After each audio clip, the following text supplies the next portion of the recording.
Olá, sejam muito bem-vindos a mais uma edição do Perspectivas. Dessa vez, a nossa convidada é a ministra da Igualdade Racial, Aniele Franco. Muito obrigada, ministra, pelo seu tempo e disponibilidade. Imagina, obrigada a você pelo convite, é uma honra estar aqui. Ministra, eu vou começar com um assunto fresco da pasta da senhora, porque na semana passada você participou justamente do lançamento da Política Nacional para Povos Ciganos. E é muito interessante porque acredito que muita gente que às vezes está nos assistindo não sabe que povos ciganos fazem parte das nossas comunidades tradicionais aqui também do Brasil. Então, como que é a participação dessa comunidade? O governo já consegue ter esses números? O que vai ser essa política para esses povos? Sim, primeiro, assim, obrigada pela pergunta, porque tem sido um trabalho que nos deu muito orgulho, sabe? Eu acho que é importante começar dizendo isso, né? A gente tem lutado aí desde o começo da gestão, mas acho que eu voltaria um pouquinho antes ainda, porque o presidente Lula foi o primeiro e o único presidente, na verdade, que instituiu o Dia Nacional dos Ciganos, né? Há quase 20 anos atrás. E aí agora, em 2024, a gente tem essa assinatura desse plano, com esse decreto, né? Com políticas voltadas para desde mapeamento, a garantia de vida digna para essa população.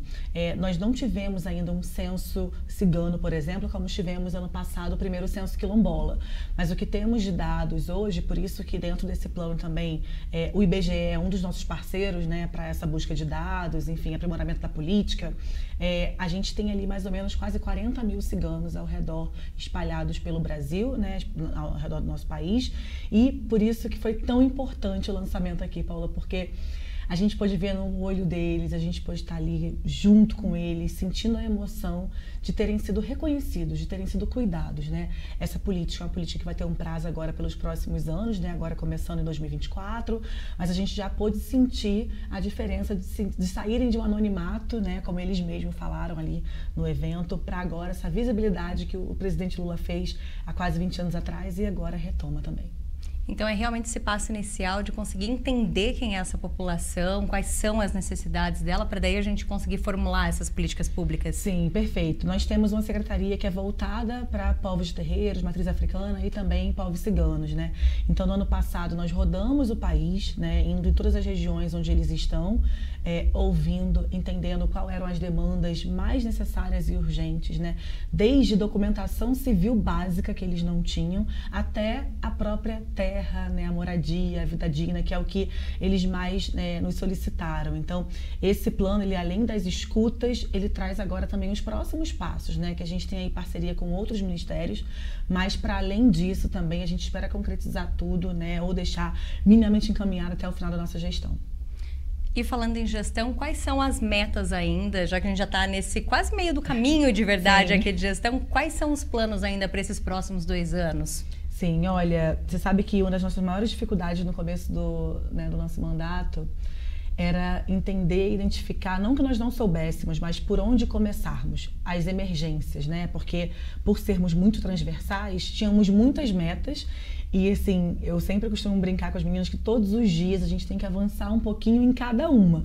Então é como se estivesse ali numa corrida e cada um vai, né, um do lado do outro. Então nós começamos ainda na transição, pautando saúde, educação, empregabilidade. E agora, nesse ano, foi um ano importante para nós, quando nós lançamos o Juventude Negra Viva, mas não só isso, né? Quando também concretizamos muitos dos nossos editais, concretizamos também as nossas bolsas de estudos, intercâmbios. Então esse ano foi um ano da consolidação de uma reestruturação que começou no ano passado, né? Acho que vale lembrar, e é importante a gente trazer que o Ministério era uma secretaria, né, até o final de 2022, então cria esse status, né, ganha esse status quando o presidente Lula ele recria o Ministério, mas em forma já e também, né, em tamanho de Ministério, para que nós pudéssemos atender ali 56% da população. Então a gente tem algumas metas que estão sendo alcançadas, né, e serão alcançadas ao longo desses 4 anos, mas no ano passado era a retomada, a reestruturação e também apontar para onde iríamos, né?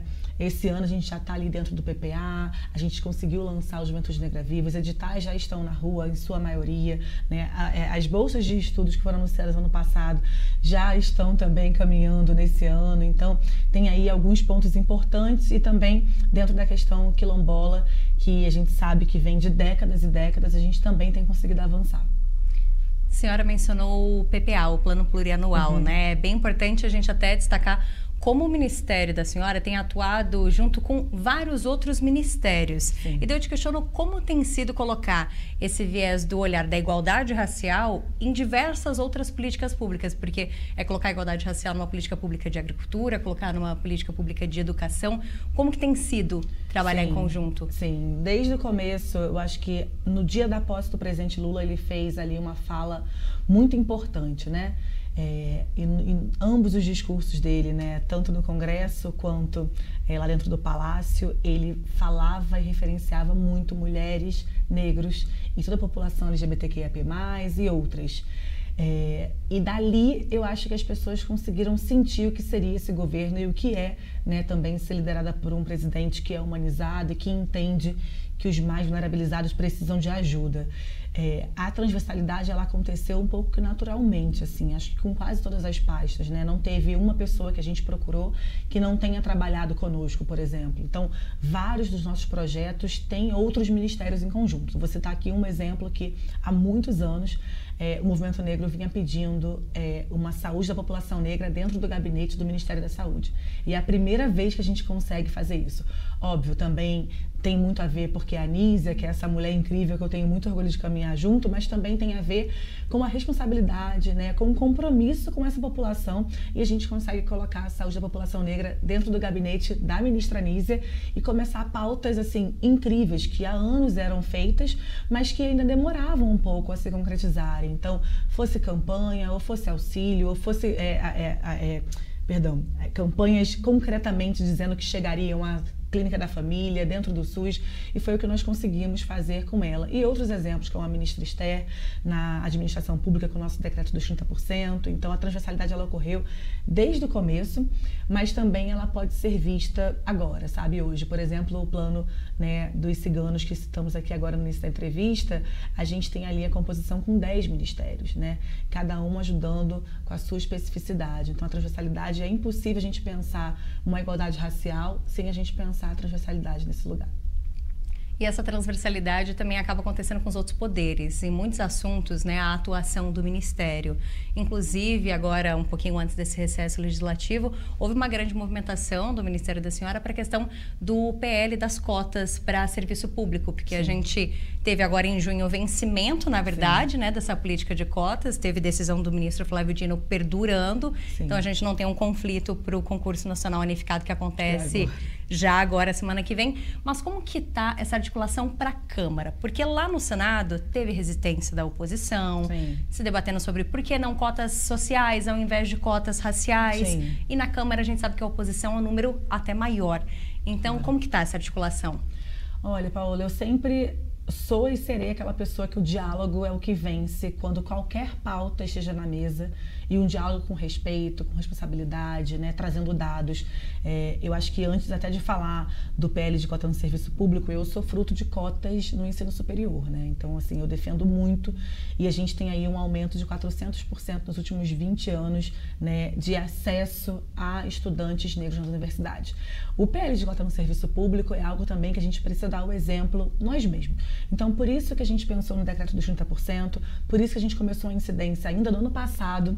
Então, a gente sentou com vários senadores e senadoras, também não foi diferente na Câmara, a gente tem feito isso, tem pautado, tem dialogado, mesmo entendendo que é um assunto que muitas pessoas ainda não entendem, não aceitam, a gente está aqui para isso. Acho que é o nosso papel, é a nossa missão do Ministério da Igualdade Racial e também de várias outras pessoas também, né, é defender a importância das cotas do serviço público. Quando a gente pensa no serviço público mais diverso, significa que ele vai estar mais atento a receber e a pautar, enfim, a lidar com todo e qualquer tipo de pessoa, porque o nosso país ele é diverso. E não é diferente pensar nas cotas no serviço público. Nós estivemos na Câmara agora, no mês passado, em julho, dialogando sobre vários temas, e um dos temas que eu defendi também foi esse, assim, né? Porque pensar o acesso, pensar a oportunidade passa por pensarmos que somos diferentes e cada um merece ter oportunidade igual. Então, por isso que a gente luta muito para isso. Até passando por essa questão de muitas pessoas não entenderem a importância, eu vou pedir justamente para a senhora explicar essa questão do... Porque muita gente pode pensar assim, bom, mas a pessoa já conseguiu passar para o ensino superior, o concurso público não é para ser uma prova, que todo mundo tem que ganhar só pela nota, então... Por que que uma pessoa que tem uma cor de pele diferente da outra tem uma cota a respeito desse ingresso no serviço público? Sim, se a gente parar para olhar em 2012, 2002, né, o número de pessoas que entravam nas universidades públicas, a gente tinha ali um percentual de 3,2%, 3,6%, né, os dados que nós temos daquela época. Quando a gente olha 20 anos depois, a gente tem ali esse aumento, como eu disse, de 400% a mais. Mas não é só isso, assim, né? Pensar as cotas é pensar a entrada, óbvio, isso é importante, mas é também pensar a permanência. Então, por isso que no ano passado, quando a gente conseguiu a renovação da lei de cotas no ensino superior, as pessoas falavam o que você acabou de citar na sua pergunta. Ah, não é social? Claro que ela é social. Toda cota, ela também já é social, porque se a gente olhar o recorte do nosso país, as pessoas mais vulnerabilizadas que estão na base da pirâmide são pessoas negras. Então, a cota, inclusive, de ensino superior, o terceiro critério dela, que é a cor. Né? Porque antes ela vinha ali toda a relação de ensino público, vem também a relação social da pessoa, quantos salários a família recebe, e por isso é tão importante frisar cada vez mais que não é só entrar, né? Quando eu era estudante, por exemplo, da graduação, nós recebíamos uma bolsa de R$200, né? E aqueles R$200 faziam a diferença para quem vinha de longe e para quem se alimentava ali, tirava uma xerox na universidade, que a gente sabe que, né, era como funcionava alguns anos atrás. E quando a gente pensa no PL do serviço público, é a mesma coisa, assim, as pessoas precisam ter direito à oportunidade digna como qualquer outro. Eu sempre penso nessa tríade, né?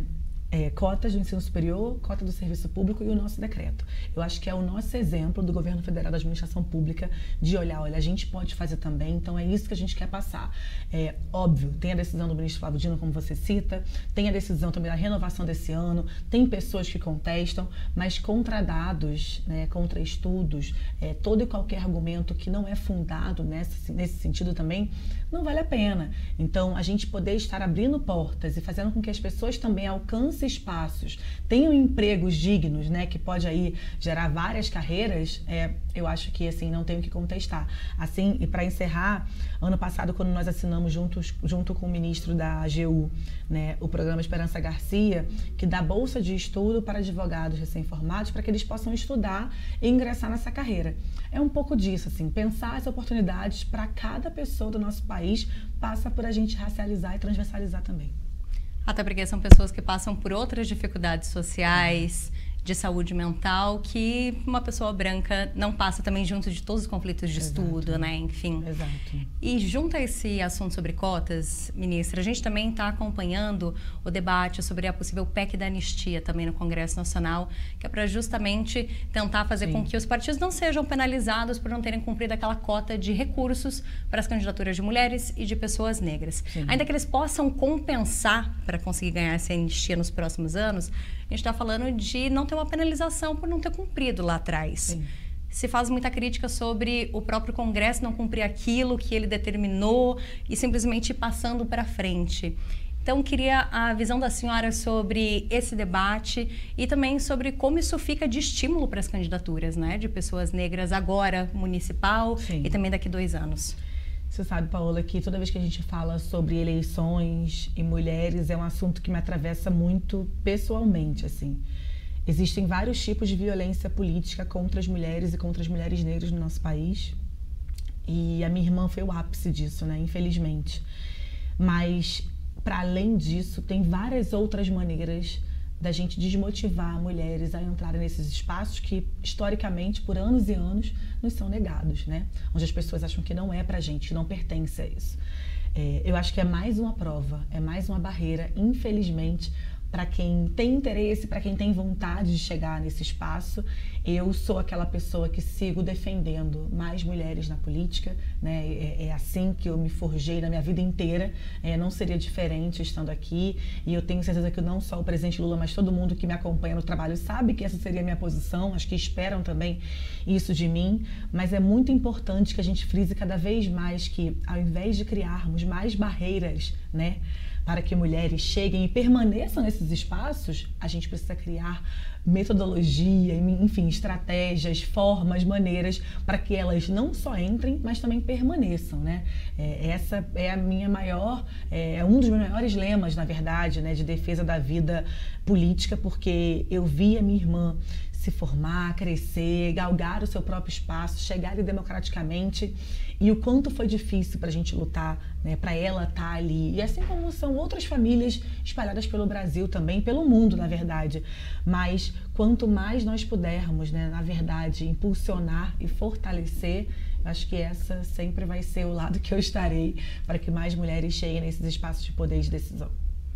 Ministra, diante dessas estratégias para justamente tentar levar essa mensagem, as redes sociais, o nosso ritmo de comunicação hoje, contribui ou dificulta, na verdade, o envio dessa mensagem? Olha, acho que tem um pouco dos dois, né? A internet e as redes sociais, né? Esse acesso todo, ele ajuda, né, para aquelas pessoas que têm só aquela forma ali de comunicar, que precisa se expressar, que tem aquele seu espacinho para poder, enfim, se eleger ou passar o seu negócio, fazer o seu trabalho, não? Mas tem um outro lado também que a gente tem visto que é muito cruel, né? Onde as redes sociais, né, a internet em si virou um campo onde as pessoas acham que é um campo de ninguém, que pode xingar, que pode ameaçar. Eu acho que toda e qualquer fake news, toda e qualquer violência feita nesse espaço é inadmissível. A gente tem utilizado uma frase, né, que a violência não cabe na democracia, e eu acho que tem um pouco de cada coisa. Então, é por isso que é tão importante a gente pensar nas regulamentações, por isso que é tão importante a gente poder debater sobre isso, por isso que é tão importante também pautarmos que violência não existe nesse lugar onde a gente está ali para dialogar, passar cada um o seu ponto de vista, mas sim, né, ano eleitoral, eu acho que quanto mais nós pudermos ter de atenção, né, e verificar se a notícia é verdadeira, se não é, não compartilharmos, né, nenhum tipo de informação que não seja real, que não seja realista, que não seja verdade, mais importante será, não só agora, mas para outras eleições também que virão. Perfeito. E nesse sentido também, acompanhando, na verdade, esses debates, a gente tem acompanhado, inclusive, as redes sendo muito utilizadas para fazer denúncias de casos de racismo, de injúria, sim, de intolerância. Para a senhora, isso é, de fato, uma plataforma que pode dar mais voz para expor, porque as denúncias estão aumentando. Isso não significa que o racismo está aumentando, mas denúncias, sim, estão aumentando. E o quanto isso pode contribuir justamente nesse trabalho também de demonstrar que não tem mais espaço, né, para isso, até uma reprovação para esse comportamento. Sim, não, perfeita a sua fala. Acho que com certeza sim, acho que as pessoas agora têm mais visibilidade, têm mais acesso também, e acaba que a gente tem tido mais acesso a situações como essa. Mas não pode ser só isso também, né, Paulo? A gente não pode olhar, não sentir o mínimo de empatia, ou não se colocar no lugar do outro, ou, sei lá, minimamente olhar e ignorar que isso é um fato que acontece. A gente tem uma parcela da população que acredita que não existe racismo no nosso país, né? E assim, mesmo com todos os dados, mesmo com todas as comprovações, a gente sabe que existe. Por um lado, foi muito importante o presidente Lula ter assinado essa lei. Eu acho que também tem ali um viés importante, né? O viés jurídico, onde a pessoa talvez fique um pouco mais envergonhada ou, enfim, não queira fazer. Mas, por outro lado, a gente tem visto agora, recentemente, vários casos, né? E você abre a internet, você abre os jornais, tem algum caso parecido como esse, e que a gente precisa cada vez mais letrar a nossa sociedade, assim, sabe? O letramento racial, a empatia, o respeito para com o próximo é algo que a gente não pode deixar nunca cair. Aquela coisa de não baixar a guarda, a gente não pode baixar nunca a guarda para esse tema, porque é algo que, sem dúvida nenhuma, vai fazer com que a gente alcance um projeto político de país, um lugar mais digno para mim, para as minhas filhas e para as próximas gerações também. E esse letramento racial passa também dentro dessa perspectiva do próprio Ministério da Senhora, atuar com outras gestões. E eu sei que existe dentro do Ministério também esse curso, uma formação justamente para os servidores públicos entenderem, sim, o que é letramento racial, como ter um olhar antirracista. Sim. Porque é isso, as pessoas elas simplesmente não nascem sabendo, por mais que esteja permeado na sociedade, claro, é uma outra situação. Como que tem sido a aceitação dos servidores públicos para ir justamente participar desses cursos, para entender esse outro olhar, somente pessoas que, claro, não são pessoas negras ou pardas entenderem o que é esse olhar antirracista? Sim. Sabe que eu sou professora desde meus 17 anos, né? E eu sempre fui criada escutando a minha mãe dizendo que o nosso conhecimento ninguém tira. acho que ninguém nasce sabendo, mas quanto mais nós pudermos, né, ter acesso, né, lermos, estudarmos para qualquer que seja o assunto, aquele que você sabe, aquele que você não sabe tanto, mas que possa vir a saber, isso é essencial. E o letramento racial, muitas vezes as pessoas falam, mas o que é letramento, né? Assim, acho que nada mais é do que se a gente pudesse, cada um, fazer um pouquinho desse papel, de exemplificar, olha, as dificuldades que a população negra passa são essas. Aqui temos algumas políticas públicas ou algumas medidas que são essas aqui. Mas para isso, as pessoas precisam estar abertas, né? Talvez eu não consiga, né, nem ensinar, nem letrar, nem passar um pensamento que aquela pessoa já não quer ouvir. Então, muitas vezes a gente precisa ter muita paciência para isso. Eu acho que o FIAR, ele foi assim um projeto incrível nosso, porque nós não só reunimos, né, toda a administração pública com outros ministérios, mas trouxemos também pessoas de fora. As pessoas estavam ali empolgadas, chegando e falando, olha, eu fiz um curso tal semana passada, eu gostei muito de aprender, eu não conhecia tal autor. Então, isso passa por também a gente dar a oportunidade a essas pessoas de terem acesso, minimamente que seja, a dados concretos e a tudo que tem acontecido no nosso país. Assim, o racismo existe, infelizmente, né? A falta de oportunidades também existe para algumas das pessoas negras, né? Em sua maioria aí, como a gente tem visto os números de desemprego e tudo mais, mas eu também acho que é importante a gente ter um governo democrático, é importante a gente ter um governo progressista, é importante ter pessoas que, sentando nesse lugar de gestão, entendem o que é estar do outro lado, sabe, Paulo? Eu acho que isso é o mais importante para mim, assim, eu tenho dito e repetido isso, que estar à frente do Ministério da Igualdade Racial, para mim, além de uma experiência que eu jamais vou esquecer, é porque eu vim de um lugar que sabe o que é estar do outro lado. Então, eu trago meus valores, o meu caráter, entendendo quem mais precisa. Então, é por isso que a gente chega primeiro e sai por último. A gente trabalha com vontade de fazer acontecer mesmo, mesmo entendendo e vendo que a gente pode ser uma formiguinha aqui nesse lugar, que outras pessoas virão, mas é nosso papel, é o papel de qualquer pessoa que sente aqui, ser humanizado e cuidar de quem mais precisa. Acredito que a senhora usou uma palavra que é muito boa, que é a paciência, para esperar esse processo acontecer, as pessoas estarem abertas. Você mencionou mesmo a questão da política de cotas para ensino superior, já faz mais de 20 anos que ela está implementada e ainda tem muita gente que questiona, por mais que existam dados mostrando como isso ampliou a participação de pessoas pretas dentro do ensino superior. E nesse sentido, eu vou puxar um pouquinho para um outro debate que já aconteceu, na verdade, no Supremo Tribunal Federal. Porque a gente teve uma decisão sobre ser proibido fazer uma abordagem com base em perfilamento racial. Sim. Ou seja, um policial ele não pode abordar uma pessoa por conta da cor da pele dela, por conta da raça, do sexo dela, da orientação sexual, enfim, da aparência física dessa pessoa também. Mas isso é uma decisão, a proibição. Isso, claro, tem seu valor jurídico para fazer análises de algumas abordagens, enfim, nos processos jurídicos. Mas e na prática, como fazer com que essa situação de fato não aconteça, não se faça uma abordagem baseada em perfilamento racial? Houve até aquele debate do grupo de meninos, filhos de diplomatas, que foram abordados no Rio de Janeiro também. Então, como levar isso na prática para as ruas? Eu acho que daí um primeiro passo que seria um dos mais importantes é estarmos dentro, né, da segurança pública, pautando também esse letramento, né? Talvez a gente fale aqui do letramento algumas vezes, mas é importantíssimo dizer, porque é inadmissível a gente ainda em 2024 termos que debater se as pessoas negras vão ser paradas, assassinadas, enfim, né, violentadas por serem pessoas negras, assim. E infelizmente isso me dói tanto falar, porque vários casos, né? São vários os casos, assim. Eu lembro que quando essa discussão começou, foi bem no verão do ano passado, que ganhou, assim, um foco, uma força muito grande, e tinha um jovem negro do Rio de Janeiro que tinha sido pego várias vezes, assim, enganadamente, né? Erroneamente. E as pessoas falando, gente, ele já não aguenta mais.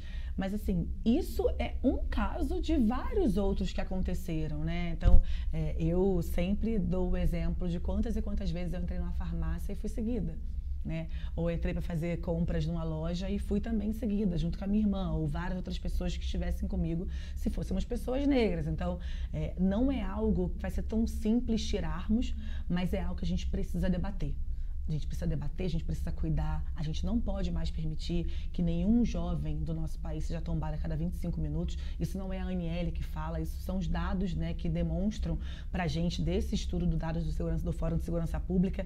E por isso o Juventude Negra Viva, por isso um governo que tem olhado para pensar a melhoria de vida desses jovens, que passa não somente por proibir o perfilamento, mas também passa por dar oportunidades de acessibilidade de emprego, de educação, de saúde. Eu acho que tem que ser um conjunto de coisas e uma força-tarefa muito grande para todas as instituições de segurança pública, todo o nosso judiciário também, mas para quem está à frente também, né, do executivo, legislativo, para que a gente possa aí galgar espaços e não ter isso mais acontecendo na nossa sociedade. Eu vou aproveitar até para pedir para a senhora falar um pouco mais sobre o plano do Juventude Negra Viva, claro, porque ele não passa só pela questão de segurança pública, não, também passa, mas quais são essas medidas, o que a população, às vezes, que está nos assistindo, perfeito, pode acabar sentindo no dia a dia dela, de alguma ação que está sendo tomada por conta desse plano? Claro, com certeza. O Juventude Negra Viva, ele começou a ser pautado ainda em 2023, quando a gente também fez várias caravanas, né, por todo o país para ouvir os jovens, né? Tem algo que a gente colocou desde o início da gestão, que é a gente não queria fazer política de qualquer maneira, sem levantamento de dados, sem ouvir aquela população especificamente e ouvir o que mais precisava. Então, ouvimos vários jovens, fomos em todas as regiões do país e com esse plano, assim, as maiores demandas dos jovens era uma parte a saúde mental desses jovens, a outra parte emprego, né, acessibilidade ao emprego e a outra segurança pública, óbvio, porque infelizmente os números ali das pessoas que mais morrem no nosso país ainda hoje são jovens negros a partir de 18, 16 anos. Então esse plano ele tem um viés ali totalmente transversal com outros ministérios, são 22 ministérios trabalhando conosco dentro do Juventude Negra Viva, que pensa acesso à cultura, ao esporte, à educação, mas tem também medidas importantes como as câmeras nos uniformes, que é uma das medidas, né, já implementadas ali dentro da questão da segurança pública, né? Bolsa de estudo, né, acessibilidade com editais diversos para diversas outras carreiras. Então, o Juventude Negra Viva, ele, além disso, ele é aderido pelos estados e pelos municípios.